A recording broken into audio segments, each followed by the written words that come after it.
Nah, di ayat 1, 2, dan 3 ini kita belajar bagaimana memposisikan Allah Subhanahu wa Ta'ala sebagai satu, sebagai Rabb. Allah sebagai Rabb ini maksudnya adalah kita mengimani Allah Subhanahu wa Ta'ala, bahwa Allah Subhanahu wa Ta'ala yang memberi kita rezeki, Allah Subhanahu wa Ta'ala yang mengatur kehidupan kita, Allah Subhanahu wa Ta'ala yang sudah menentukan umur kehidupan kita, Allah Subhanahu wa Ta'ala yang sudah menjadikan kita hidup di dunia ini. Allah menciptakan, memberi rezeki, mengasihi kita. Ini Allah sebagai Rabb. Tapi Allah juga sebagai Malik, yang dimana Allah Subhanahu wa Ta'ala punya kuasa. Punya kuasa untuk apa? Punya kuasa untuk memberikan nikmat kepada kita, tapi juga Allah Subhanahu wa Ta'ala punya kuasa untuk memberikan laknat kepada kita. Allah punya kuasa untuk memberikan kasih sayangnya kepada kita, Allah punya kuasa untuk memberikan azabnya kepada kita. Maka hati-hati, sebagaimana seorang raja, raja itu kan bisa memberikan hukuman, bisa memberikan hadiah. Allah juga sama, kalau kita berbuat baik kita akan mendapatkan kebaikan juga, tetapi kalau kita berbuat dosa maka juga akan mendapatkan balasan dari Allah Subhanahu wa Ta'ala. Karena Allah tadi sudah punya kuasa atas kita, menciptakan kita, mengatur kita, maka konsekuensi setelahnya Allah harus kita sembah. Allah harus kita sembah. Tidak boleh kita menyembah yang lain, karena yang lain tidak bisa mengatur kehidupan kita, yang lain tidak bisa mengatur rezeki kita, yang lain tidak bisa mengatur umur kita, yang lain tidak punya hak atas takdir kita. Maka yang pantas untuk kita sembah adalah Ilahin Nas, Tuhannya manusia. Nah, kita berlindung, ya, Qul a'udzu birabbin nas, malikin nas, ilahin nas. Kita berlindung dengan 3 nama Allah Subhanahu wa Ta'ala. Ya, dari apa? Ya, kita minta perlindungan kepada Allah Subhanahu wa Ta'ala dari apa? Mi syarril waswasil khannas, dari kejahatan, ya, bisikan, waswas. Waswas itu bisikan. Bisikan siapa? Syaitan. Al-khannas. Al-khannas itu syaitan yang tersembunyi. Kalau seperti ini Bapak dan Ibu sekalian, kalau saya tanya, bisikan syaitan itu kira-kira merusak jasmani atau merusak rohani? Dua-duanya. Tapi secara khusus bisikan syaitan itu lebih kepada perusakan terhadap keimanan kita, ngerusak agama kita. Ya, kalau fisik kan nggak mungkin, setan tidak bisa melukai kita. Ya, setan dengan kemampuannya tidak bisa melukai kita secara fisik. Jadi jin itu ya, jarang yang bisa melukai manusia secara fisik, ya, kecuali kalau sudah kerasukan gitu. Nah, kalau kerasukan itu kan berarti bentengnya buatan kuat. Nah, bentengnya apa ya? Tadi ini Al-Ikhlas, Al-Falaq, An-Nas dibaca pagi sore hari, ya, menjelang tidur setelah sholat, itu sebagai benteng kita dari hal-hal yang tersebut. Nah, tapi secara karakter, ya, atau sifat daripada bisikan syaitan itu terlihat atau badan? Tidak terlihat, ya. Makanya kemudian syaitan itu disebut di dalam surat An-Nas sebagai Al-Khannas. Al-Khannas itu sesuatu yang tersembunyi. Kenapa? Karena sifat dari bisikan syaitan itu merasuk, seolah-olah setan itu ada di dalam pikiran kita, ya. Ya aja sholatnya mongko bae lah. Waktune luhur li dawa tekan jam 3 li warung adzan. Itu ada yang ngomong, ada nggak yang ngomong seperti itu? Lah itu maksudnya bisikan itu kan tidak terdengar secara telinga. Ya, maksudnya kalau saya ngomong ini kan terdengar di telinga. Lain bisikan setan kan kadang masuk ke dalam diri kita. Seolah-olah ada yang membisiki. Seolah-olah setan itu ada di dalam diri kita. Dan itu bahayanya. Ya, bahayanya bisikan syaitan itu bisa merusak agama kita. Setan menggoda kita untuk meninggalkan sholat, setan menggoda kita untuk mengakhirkan sholat, setan menggoda kita untuk melakukan maksiat. Itu godaannya tersembunyi, kan nggak langsung. Nek langsung kan panjenengan takut gitu. Tiba-tiba datang setan muncul dan dapat panjenengan, ayo tinggalnya sholat. Ya, malah semakin rajin sholat itu. Karena beneran diganggu setan, soalnya setannya kan ganggu langsung hadir secara fisik gitu kan, kita malah takut kadang itu ya. Ya. Tapi setan kan hadirnya tidak seperti itu, ganggu kita dengan bisikan-bisikan yang tidak terlihat, gitu. Halus. Ya. Makanya setan disebut makhluk halus, gitu kan. Ya, karena memang masuk ke dalam pikiran kita, masuk ke dalam membisiki kita dengan cara yang tersembunyi. Innahu yarakum wa qabiluhu min haitsu la tarawnahum. Allah menyebutkan sifat daripada setan golongan jin ini, innahu yarakum, sesungguhnya dia, ya, jin itu melihat kalian, ya, huwa wa qabiluhu, dia dan juga kelompoknya, ya, min haitsu la tarawnahum, dari tempat yang kalian tidak bisa melihatnya. Lah Ustaz, lah biasanya kayak anak sing penampakan itu pripun gitu. Kadang bentuknya pocong, kuntilanak, gendruwo, itu kan sebetulnya nopo nggih? Setan itu bisa, atau jin itu bisa merefleksikan apa yang kita bayangkan gitu. Kita bayangkan pocong yang bentuk temenan malah melayu gitu. Tapi secara naluri atau secara natural, ya, setan itu kalau muncul di alam manusia itu sakit. Seperti halnya ikan itu hidupnya di air. Kalau dia ke darat sakit badan. Sakit, loh kok bisa ngerasani? Memang uripnya kayak ikan.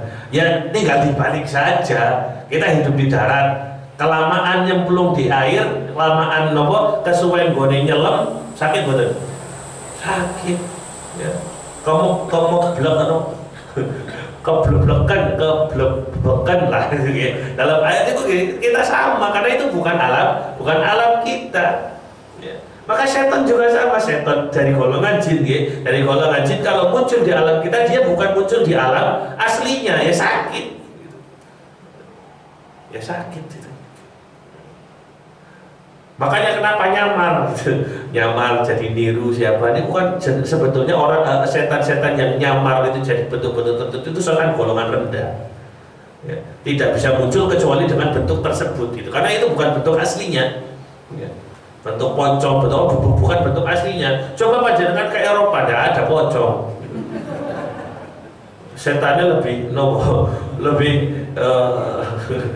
lega nih, pakai jas Kalau lihat film nih kan di Eropa kan Dracula makanya pakai jas, itu kan pakai gaun. Dan kita setannya kabeh disabilitas, kamu dan cacat kabeh setan di pocong pada melompat. Karena suster ngesot barang jadi orang bisa melaku.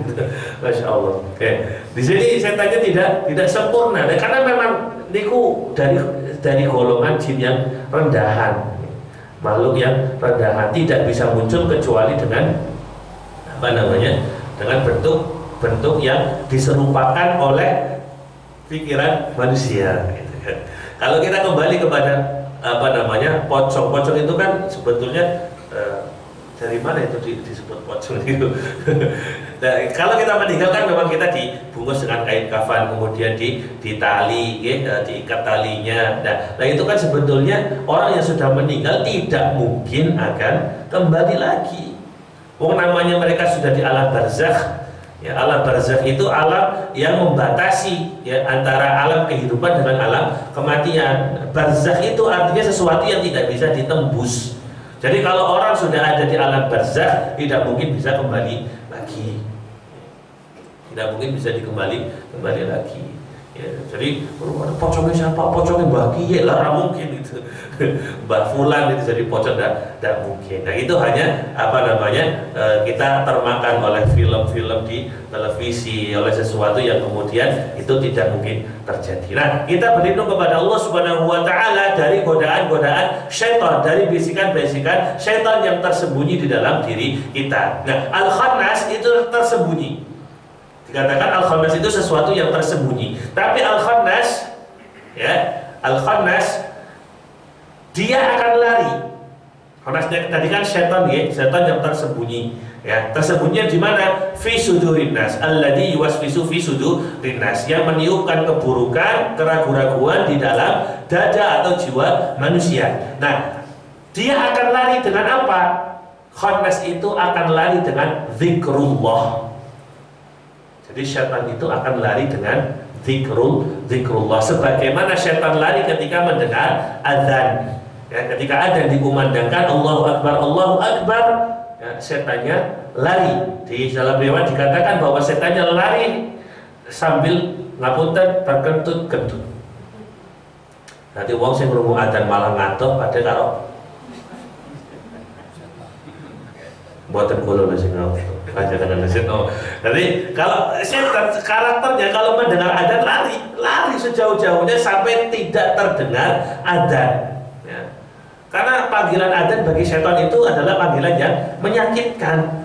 Tadi setan itu takut dengan zikrullah. Setan itu mungkin datang dengan kita dalam kondisi apa, dalam godaan yang sangat besar gitu, godaan yang besar hadir ke dalam jiwa kita, hadir ke dalam dada kita dengan bisikan-bisikan yang besar. Tapi kemudian ketika kita mengucapkan a'udzubillahi minasyaitonirrajim, godaan itu akan mengecil.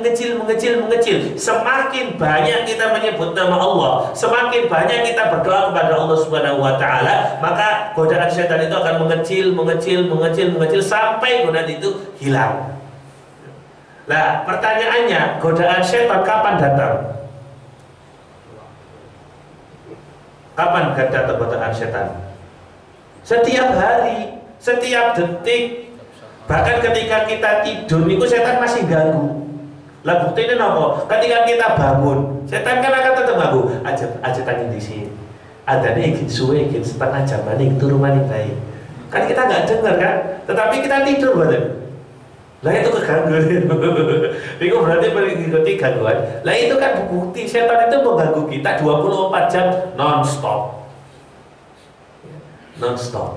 Jadi kita tidak akan lepas dari godaan setan. Makanya zikirnya juga tidak boleh terlepas dari lisan kita. Karena apa? Yang bisa menangkal itu hanya zikrullah. Alladzi yuwaswisu fi sudurin nas minal jinnati wan nas. Nah, jadi golongan syaitan itu terbagi menjadi dua. Satu golongan dari jin, ya, yang tidak terlihat. Yang kedua golongan syaitan dari manusia.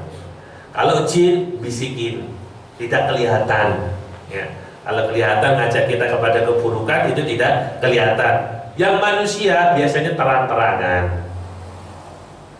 Terang-terangan yang bisa jadi langsung datang kepada kita atau dalam bentuk iklan di HP atau di televisi, gitu kan?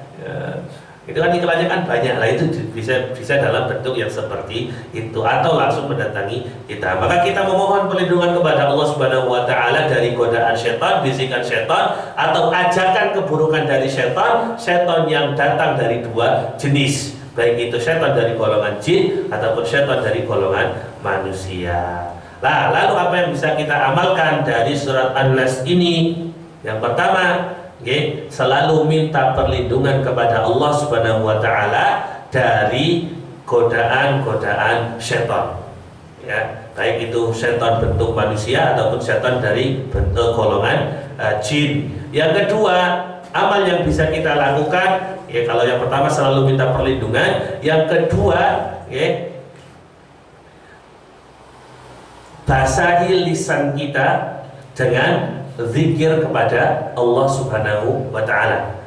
Karena itu apa? Karena itu senjata untuk menangkal godaan setan. Zikir niku nggih banyak, bisa istighfar, bisa takbir, bisa tahmid, dan lain sebagainya. Yang ketiga, amalkan surat An-Nas ini, minimal bacaannya, minimal waktu-waktu membacanya, pagi hari, sore hari, menjelang tidur, setelah sholat, atau tadi satu lagi ketika terjadi angin ribut dan keadaan gelap gulita.